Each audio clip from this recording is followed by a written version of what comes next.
शादी के बाद क्या बेटियां पराई हो जाती हैं। पति 2 दिन के लिए ऑफिस के काम से दूसरे शहर जा रहा था तो पत्नी से बोला कि चलो तुम्हें तुम्हारे मायके छोड़ देता हूँ, अकेली यहाँ घर में रहकर क्या करोगी, और तुम बहुत डरपोक भी हो। वह खुशी खुशी तैयार हो गई। मायके के घर का दरवाज़ा खुला था। माँ और बाबा बाहर बालकनी में बैठे खाना खा रहे थे, अचार और चटनी के साथ। हाल चाल पूछने के बाद उसने अपने बाबा से कहा, आप तो कभी अचार और चटनी के साथ रोटी नहीं खाते, तो आज क्यों? तो बाबा ने कहा, बेटा जी कभी कभी खा लेना चाहिए, इसका भी अलग अपना ही मज़ा है। उसने अपने पिता की आंखों में लाचारी देख ली थी। उतने में भाभी बाहर आई और चेहरे पर झूठी मुस्कान सजाए पूछने लगी, रहने आई हो? उसने खुश होते हुए कहा, भाभी मेरे पति 2 दिन के लिए दूसरे शहर गए हैं तो मुझे यहाँ छोड़ गए। भाभी कहने लगी, बैठो तुम्हारे लिए चाय पानी लेकर आती हूँ। वह भी अपने माता पिता के एक खाए हुए बर्तन समेटने लगी और कहने लगी कि मैं भी भाभी की मदद कर देती हूँ और साथ ही भैया से भी मिल लूँगी। यह कहते हुए वह अंदर चली गई।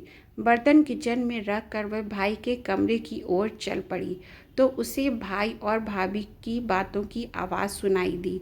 भाभी भैया से कह रही थी, तुम्हारी बहनें आकर तो गई हैं लेकिन अम्मा बाबा की चौखट ना छोड़ी अभी तक। जिसका भी दिल करता है मुंह उठाकर बच्चों समेत चली आती हैं। तो भैया गुस्से से कहने लगे, तेरा क्या खाती हैं? यहाँ नहीं आएंगी तो और कहाँ जाएंगी? तो भाभी ने भी दनाते हुए कहा, बस अब मुझसे नहीं होती तुम्हारी ख़ानदान वालों की सेवा। तुम्हारे माँ बाप को संभाल लेती हूँ, उन्हें खाना देती हूँ, यही एहसान समझो। भैया और भाभी की बातें सुनकर वह सन्न रह गई। उसकी आवाज़ तो उसके मुंह में ही दब के रह गई और वह उल्टे पांव वापस होने लगी। थोड़ी देर बाद फ़ोन पर झूठ झूठ मूठ का बात करते हुए बाहर निकली। अच्छा माँ जी, आप लोग आए हैं गांव से? पहले ही बता देते तो मायके नहीं आती। अच्छा आप परेशान ना हो, ऐसा करें आप तब तक पड़ोस के घर में बैठे, मैं अभी आती हूँ। माँ बाबा ने देखा तो आश्चर्यचकित होकर पूछने लगे, बेटा क्या हुआ, अभी आई थी और अभी जा रही हो? कहने लगी, नहीं माँ बाबा, मेरी सासू माँ और ससुर जी आए हैं, उन्हें ऐसे कैसे छोड़ दूँ? अभी जाती हूँ, फिर कभी आ जाऊँगी। आप दोनों अपना ख्याल रखिएगा। अपने आंसुओं को दबाते हुए वह अपने माता पिता से मिली और बोझल कदमों के साथ खुद को हौसला देते हुए अपने घर को वापस चली गई।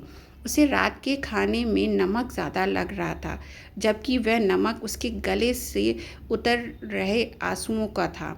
ये सच है कि मैके माँ बाप से होते हैं, लेकिन कभी कभी उनके होते हुए भी वह बेबस होते हैं।